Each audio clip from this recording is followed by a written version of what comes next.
أعوذ بالله من الشيطان الرجيم بسم الله الرحمن الرحيم إنا أنزلنا إليك الكتاب بالحق فاعبد الله مخلصا له الدين ألا لله الدين الخالص والذين اتخذوا من دونه أولياء ما نعبدهم إلا ليقربونا إلى الله زلفى إن الله يحكم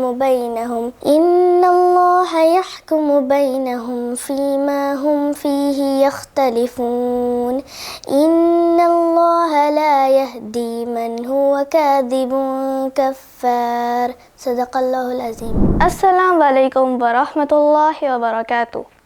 حضرت عمر بن خطاب رضی اللہ عنہ فرماتے ہیں کہ میں نے رسول اللہ صلی اللہ علیہ وسلم کو یہ ارشاد فرماتے ہوئے سنا، اعمال کا دار و مدار نیتوں پر ہے اور ہر شخص کو اسی کا بدلہ ملے گا جو اس نے نیت کی۔ اگر کوئی اعمال صرف اللہ کی رضا کے لیے کیا جائے تو اس کا اجر ملے گا، اگر نیت دکھاوا یا دنیا کے فائدے کے لیے ہو تو وہ اعمال اللہ کے نزدیک مقبول نہیں ہوگا۔ اخلاص ایک مومن کی شان ہے اور یہ اللہ کے نزدیک اعمال کو مقبول بنانے کی ضروری شرط ہے۔ ہر اعمال شروع کرنے سے پہلے نیت کا جائزہ لینا چاہیے۔ جزاک اللہ خیر۔ السلام علیکم۔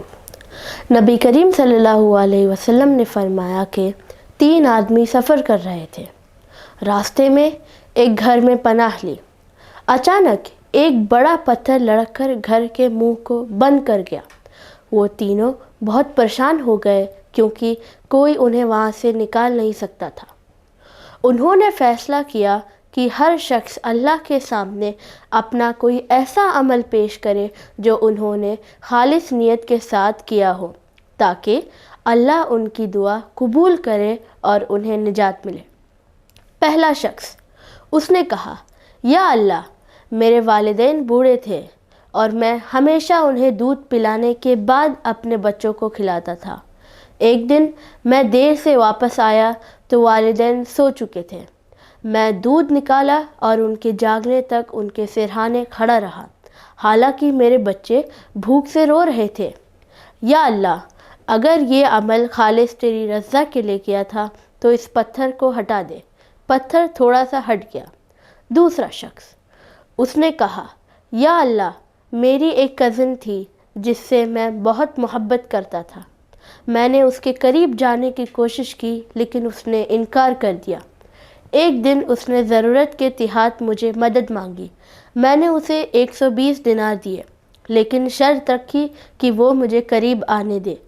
جب میں قریب پہنچا تو اس نے کہا، اللہ سے ڈرو اور یہ ناجائز کام مت کرو۔ میں فوراً رک گیا اور اسے چھوڑ دیا، حالانکہ میں اس پر قادر تھا۔ یا اللہ، اگر یہ عمل خالص تیری رضا کے لیے کیا تھا تو اس پتھر کو ہٹا دے۔ پتھر مزید ہٹ گیا۔